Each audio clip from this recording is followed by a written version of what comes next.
Uma pesquisa feita pelo IBGE recentemente aponta para o envelhecimento da população brasileira. E sobre esse assunto a gente conversa aqui na Band News FM agora com o nosso colunista, que é o presidente do Instituto Locomotiva, o Renato Meirelles. Renato, vamos juntos aí tentar entender o que esses números significam.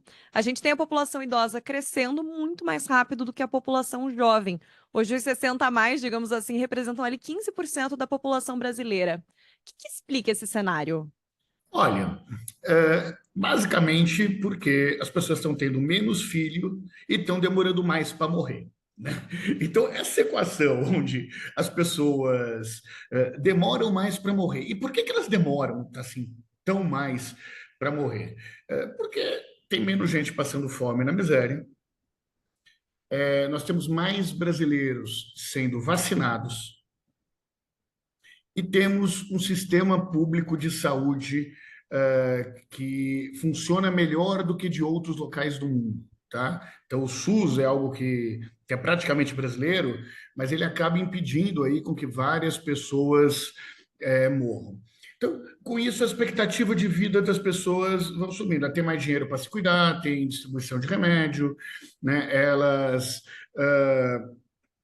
tem mais gente vivendo na cidade, a expectativa de vida na cidade é maior do que na zona rural. Por outro lado, por que tem menos pessoas com filhos? Vamos pensar o Brasil lá atrás, o Brasil lá na década de 50, na década de 60. A concentração de brasileiros que estavam na zona rural era muito maior. Hoje é menos de 15%. O que acontece quando você mora no campo e tem um filho? Você tem mais renda. É o filho trabalhando na colheita, trabalhando no cuidado do gado, trabalhando. Então, ele é um ativo econômico. Quando você traz um filho para a cidade, a coisa muda um pouquinho de figura. Você passa a ter gastos que você não tinha no campo, de um lado, você tem uma rede de busca aí de melhorias para o seu filho, você gasta mais com o seu filho, mesmo estudando em colégio público, mesmo usando o serviço público de saúde, filho custa na cidade. A outra questão é que nós tivemos o aumento da escolaridade, muito grande. E aí tem uma relação direta: quanto mais escolarizado, menor o número dos filhos. Hoje, praticamente, o número de filhos de crianças de famílias da classe A e B, de filhos por mulher na classe A e B, é praticamente o mesmo das classes C e D. Né? Na média, daí 1,7, 1,6 filhos por mulher. Então, o que nós temos na prática? Tem menos filhos nascendo menos filhos nascendo de um lado, pessoas ficando mais velho, demorando mais tempo para morrer do outro lado, e esse contexto leva a um processo aí de envelhecimento da população, na média total da população. E é um cenário que com certeza vai trazer vários desafios, até pensando em política pública. Renato, queria abordar com você quem que é o idoso hoje. Se uns anos atrás a gente fosse pensar na figura do idoso, a gente ia pensar numa pessoa ali muito dependente da ajuda dos outros, quem sabe com uma dificuldade de locomoção. E hoje a população 60 a mais está bem diferente, bem longe disso. Vocês até chegaram a fazer no Instituto Locomotiva pesquisas para entender como é que o brasileiro vê a população idosa. Dá para a gente traçar um perfil para o idoso? Dá sim, né? E a gente fez muita pesquisa aqui no Locomotiva sobre esse tema. Então, em primeiro lugar, ninguém gosta de ser chamado de velho. Nós e os ouvintes sabemos que isso tem a ver com experiência, tem a ver com um aprendizado de vida muito grande, que é bastante útil, inclusive, nos tempos de hoje, mas a palavra velho não é uma palavra bem vista. O nosso ouvinte tem ideia: oh, aquele carro está velho, você acha que é bom ou ruim? Ruim. Nossa, aquela pessoa está meio velha para trabalhar aqui, isso é bom ou ruim? Em geral, são coisas negativas, né, que estão associadas.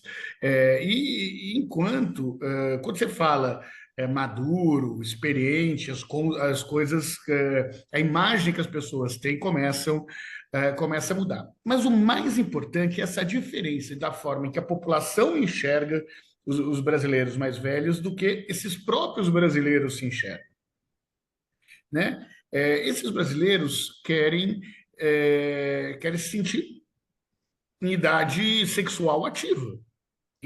A medicina ajuda isso, hoje estão cada vez mais em boa forma, controlando a alimentação, e isso é bom, querem se sentir produtivos, querem continuar sendo produtivos. E aí tem uma necessidade de conseguir efetivamente mais dinheiro para casa. Eles são os provedores da família, mas no momento que se aposentam, eles têm uma redução do dinheiro, eles precisam continuar trabalhando, só que não é só precisar. Nossa pesquisa mostra que muitos querem continuar, querem se sentir sedutores, querem conseguir manter a família unida, querem se sentir vivos, como a maioria das pessoas quer também. Talvez eu seja a maior prova desse processo de envelhecimento. Eu também quero me sentir vivo, eu também quero me sentir produtivo, eu também quero me sentir. Então, talvez vários dos ouvintes aí que têm uma idade próxima do que a minha e começam a se aproximar aí dos brasileiros mais velhos que já se aposentaram, eles têm uma eles têm um desafio muito grande de se provar como alguém útil. Já a população vê a população os brasileiros mais velhos com preconceito. Ah, ele é feio. Ah, você acha que ele vai conseguir ficar que aquela mulher vai conseguir ficar com aquele cara mais novinho? Né? Vem casais com idades diferentes, isso muda, isso traz preconceito. Ainda mais para as mulheres, né? Porque, basicamente, se um homem está com uma mulher mais nova, numa sociedade machista como a que a gente vive, a mulher está. Ele está bem, está inteiro. Você vê o contrário, nossa, ela não se enxerga, não? Sair com um novinho desse jeito? Não, não é possível que está vendo coisa. Então, são preconceitos que aparecem no dia a dia desses brasileiros, né? Então, esse novo idoso é tipo um carro bem cuidado. É um idoso que já rodou bastante, mas ainda tem muita estrada pela frente, tem cada vez mais estrada pela frente. Agora ele sabe exatamente onde não quer mais parar. E ele não quer mais parar na determinação do seu RG, da idade do seu RG. Né? Então, essa própria fotografia do trabalho mostra isso, que ali do IBGE, nós temos vários institutos de pesquisa, a GV pesquisa isso, nós de Locomotiva publicamos isso, a população brasileira acaba vendo o avanço dessa população e o empreendedorismo após os 60 de uma forma bastante presente. Né? Então, tem muitos brasileiros mais velhos que durante a vida toda trabalharam em profissões que hoje praticamente não existem e que vão empreender junto com a sua aposentadoria. E claro que o marketing, as vendas também estão de olho nisso, até porque passou a se vender a melhor idade. Renato, a gente precisa pensar em adaptação, porque essa população, a expectativa de vida média do brasileiro está em mais de 76 anos. Quais que devem ser os desafios pensando em estrutura, em política pública, para abraçar essa população idosa que está cada vez maior? Olha, talvez o Brasil precise trocar o modo de improviso por um modo de projeto de país e projeto de futuro, né? Envelhecer bem depende muito de ter uma cidade acessível. O que é uma cidade acessível? Por exemplo, ter uma calçada que facilite para quem eventualmente tenha que andar com bengala ou com cadeira de roda, ter iluminação, o transporte garantindo lugar mais espaço para as pessoas mais velhas, mas não só, é não ter aquelas escadas tão grandes. Por exemplo, fechaduras de portas virem espaços com cartão ou com reconhecimento facial, porque muitas vezes para o idoso não é fácil ter o equilíbrio na mão, a firmeza na mão para conseguir virar a chave. Ou mesmo as tomadas que hoje das casas que hoje ficam muito baixas e tem uma dificuldade dos idosos conseguirem colocar a tomada. Fora isso, a gente precisa ter uma rede de cuidadores.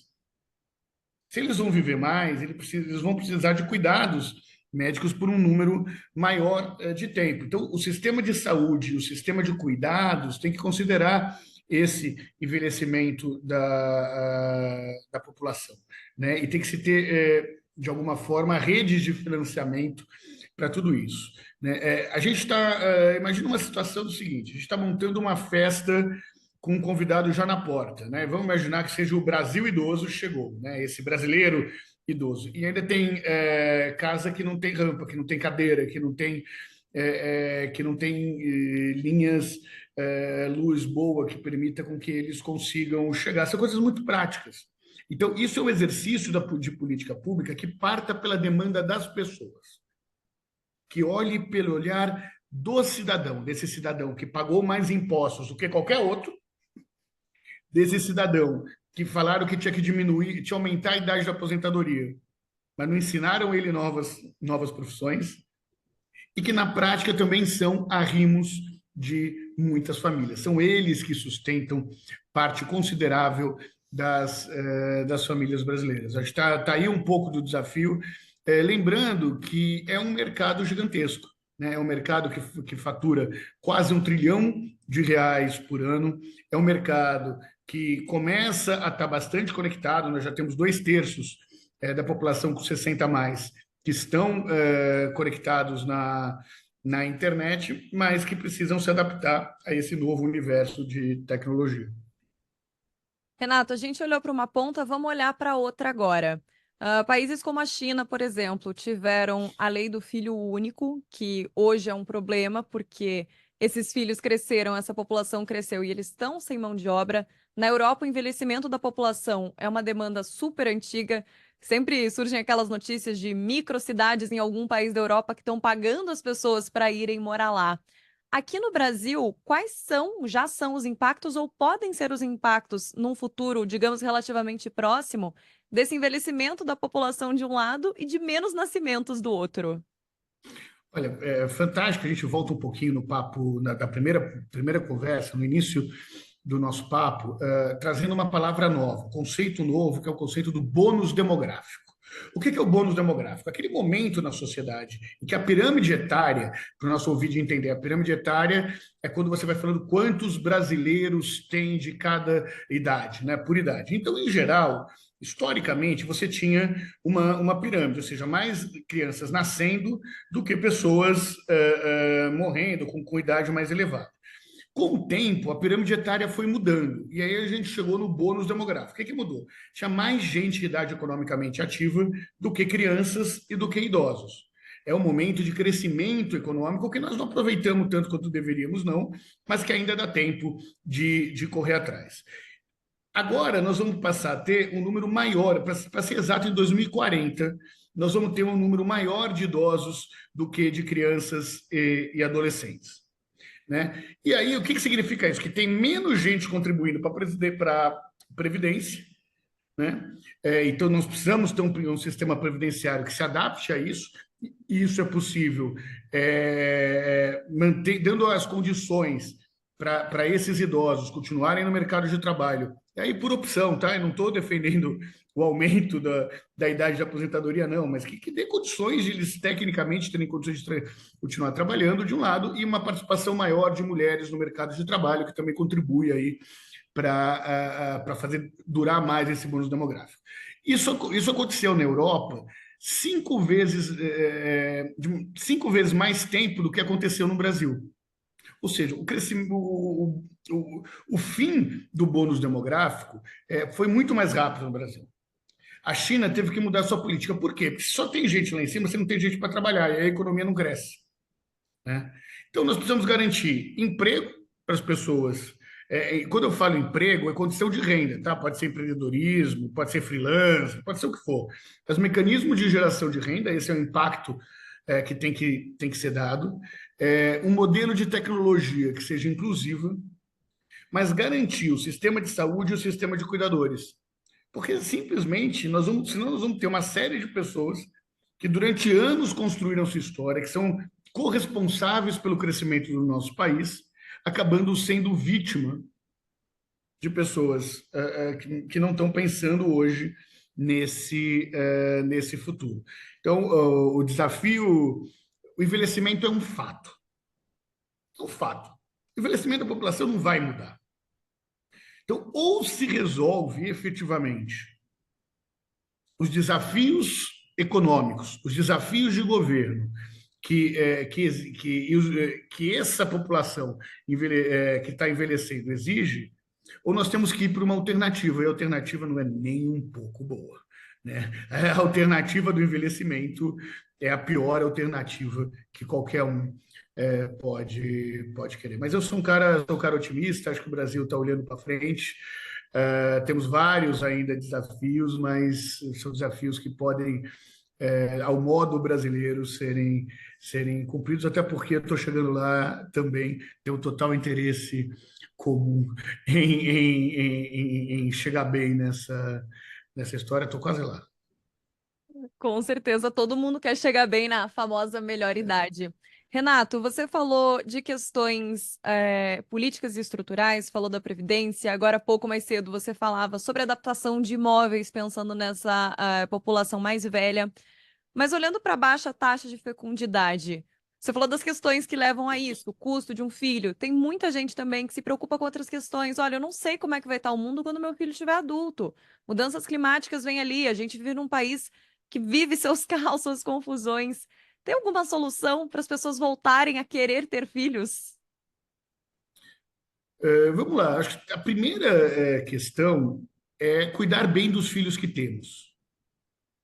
Isso significa, por exemplo, facilitar o sistema de adoção e entender novos modelos de família. Por quê? Porque uma coisa é uma criança que cresce sob os cuidados do Estado. A outra é sobre famílias que têm todo o interesse de adotar uma criança e de oferecer o melhor possível para essa criança. Então, cuidar, porque essa criança vai ser mais produtiva, essa criança vai ser mais feliz, vai contribuir, vai ter mais ferramentas para contribuir para o crescimento econômico do nosso país, só para falar de economia, né? Tem o óbvio. O óbvio é que são seres humanos com melhores condições de viver, vivendo com mais amor, com mais carinho, com mais humanidade e pessoalidade. A outra questão é a melhora econômica. Durante muito tempo, nós tínhamos, por uma falta de informação, pessoas com menos dinheiro tendo mais filhos. Acho que muitos dos nossos ouvintes já ouviram isso. Muitos acreditam que, inclusive, essa é a realidade hoje. Essa não é a realidade há alguns anos, mas acreditam que, olha, as pessoas mais novas têm mais filhos, existiam lendas urbanas que falavam que era por causa do Bolsa Família, que recebia mais filhos. Lenda urbana também não é um dado que para em pé de jeito nenhum. Eu ganho a vida estudando dados, não para em pé, para o nosso ouvinte não ter nenhuma dúvida disso. Mas tem um outro lado. Hoje, se o problema do filho é o custo, a melhora da economia incentiva mais a ter outros filhos. Né? O que a gente vê são pessoas que gostariam de ter filhos e não têm porque não tem mais grana. Nós temos um número maior de casamentos, segundos casamentos, terceiros casamentos. Eu acabei de acabar o segundo. Então, espero ter o terceiro. Mas tem uma filha só. Podia ter mais. Só tive filha no segundo. Então, a partir do momento que as pessoas vão tendo segurança econômica para isso, acredito que cresça aí o número de filhos e que não precise chegar, como existem em países da Europa, talvez um dia a gente precise, mas ainda não precisa, em que o Estado paga.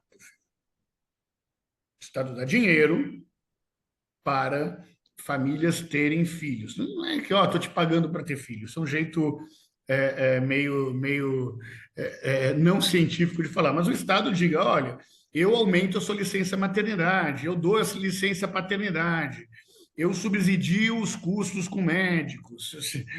Você tem uma série na Europa tem isso, uma série de esforços do Estado para ampliar aí o número de filhos. De tudo isso, o que poderia começar a ter a licença paternidade no Brasil, que só libera as mães e coloca os pais também sendo, na prática, forçados a cuidar das crianças, o que hoje eles não entendem, né? Eu tive um pesquisado nosso, uma pessoa um pai que foi pesquisado em uma das pesquisas nossas do Instituto Locomotiva, que falava: nossa, minha empresa me obrigou a ter licença paternidade de 20 dias e eu não sei o que fazer com isso. O que eu vou fazer durante esses 20 dias? Um Amigo, que tal recém-nascido cuidar em do seu filho? casa. Imagina o que você pode fazer com um recém-nascido em casa. Casa, olha, meu Deus do céu, cuida do meu filho. Ah, mas meu filho ainda é muito criança, ele só quer ficar com a mãe. Arruma a casa. Amigo, faz qualquer coisa, dá apoio para isso.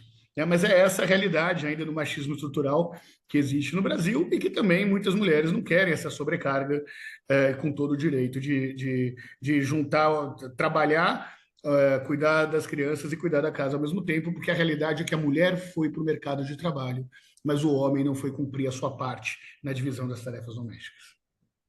A gente segue conversando aqui na Band News FM com o presidente do Instituto Locomotivo e nosso colunista, o Renato Meirelles. Renato, já na reta final aqui da nossa conversa sobre o envelhecimento da população. A gente tem pessoas que estão ficando mais tempo no mercado de trabalho, cada vez mais velhas, e ao mesmo tempo tem a turma mais jovem, famosa geração Z, que está entrando no mercado de trabalho. E aí tem um choque de gerações, pessoas que veem de forma muito diferente a relação com o trabalho, o papel que o trabalho tem na vida delas. Quais são os desafios que surgem aí nesse cenário? Olha, existem, não são poucos, né? Eu tenho estudado muito isso, damos cursos sobre isso, não só para falar para a geração Z o que é o mundo corporativo, mas também para o mundo corporativo entender uma geração que em breve será a maior parte da sociedade, do mercado de trabalho brasileiro, que é a geração Z. Então, a primeira coisa é entender que a geração Z, ela não é única. Existe a geração Z que trabalha nos escritórios, que trabalha nas redações, nas agências de propaganda, e a geração Z das classes C e D que tem boleto para pagar.